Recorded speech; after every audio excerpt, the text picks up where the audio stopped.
আল্লাহর নবী বললেন যে আলা কুল্লি সালামা সাদকা, প্রত্যেক জোড়ের বিনিময়ে বা প্রত্যেক ব্যক্তিকে দান করতে হবে। আলা কুল্লি মুসলিম সাদাকা, প্রত্যেক পুরুষ নারীকে দান করতে হবে। তখন সাহাবীগণ বললেন ফাইলা মেস্তাতে, যদি না পারে সবাকেই দান করতে হবে, কথা তো কঠিন।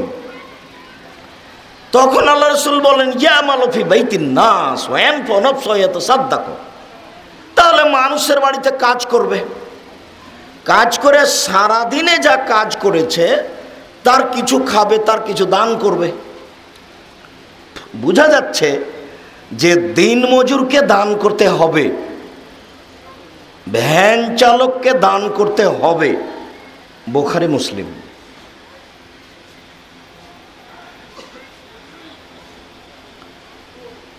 দান তো অবশ্যই করতে হবে। দান না করার বিষয়টি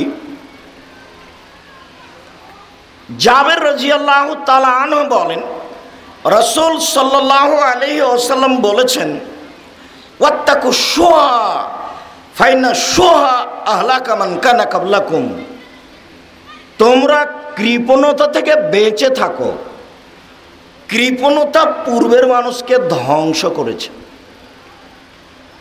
দান তো করতে হবে, না করলে ও ধ্বংস হবে, হবেই হবে। আবু হুরায়রা রাদিয়াল্লাহু তাআলা আনহু বলেন, রাসূল সাল্লাল্লাহু আলাইহি সাল্লাম দিন রাত বলতেন, সালাতে সালাম ফিরার পূর্বে বলতেন আল্লাহুম্মা ইন্নী আউযু বিকা মিনাল বুখল, হে আল্লাহ আমি তোমার কাছে কৃপণতা থেকে বাঁচতে চাই, তুমি আমাকে কৃপণতা থেকে বাঁচাও। আল্লাহ তুমি আমাকে কৃপণতা থেকে বাঁচাও, আল্লাহ আমি যেন কৃপণ না হই, আল্লাহ আমি যেন কৃপণ না হই। সালাম ফিরার পূর্বে তিনি এই দোয়া পড়তেন, দিন রাত পড়তেন।